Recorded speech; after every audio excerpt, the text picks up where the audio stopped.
Благодарам прво за присуството и за интересот. Денес сме тука во општина Илинден. Ги продолжуваме разговорите за обнова на Македонија. Тука сме да ги чуеме идеите, мислењата на граѓаните, што мислат дека треба да правиме во идниот период.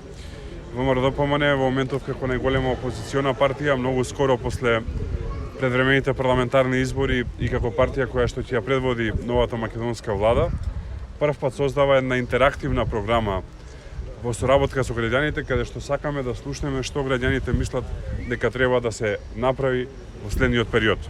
За жал, овие 3 години се години на уништување и назадување, години во кои што корупцијата цвета, а економијата тоне.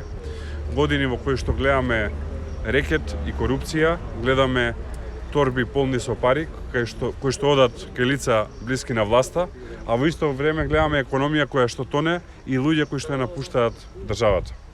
Тоа треба да се промени и со идеите кои што ги очекуваме од граѓаните, очекуваме тоа да се промени.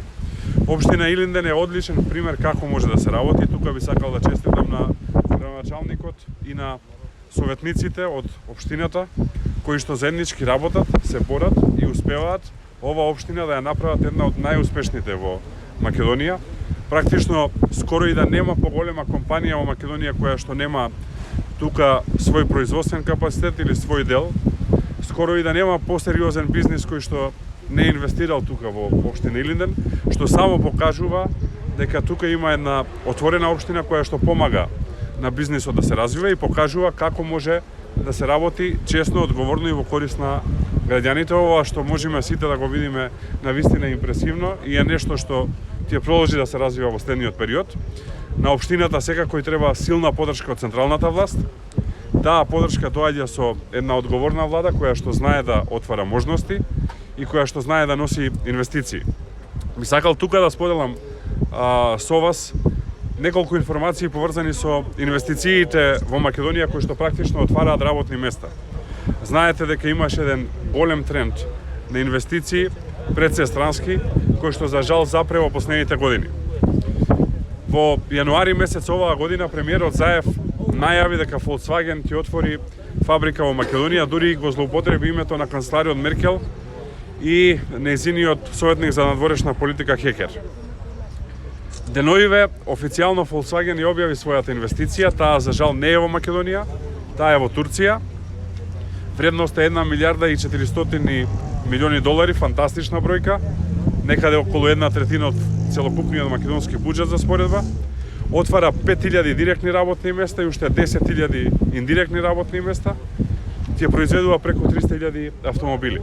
Според она што го објави Volkswagen, Македонија за жал воопшто не ни влегла во финалната фаза на избор, односно во финалната фаза на избор биле Србија, Бугарија, Романија и Северна Африка, но не и Македонија, што за жал уште еднаш потврдува со каков човек имаме работа, со каков човек кој што ја лаже македонската јавност, но и меѓународната јавност имаме работа, човек кој што ден поскоро треба да замине на предвремени избори.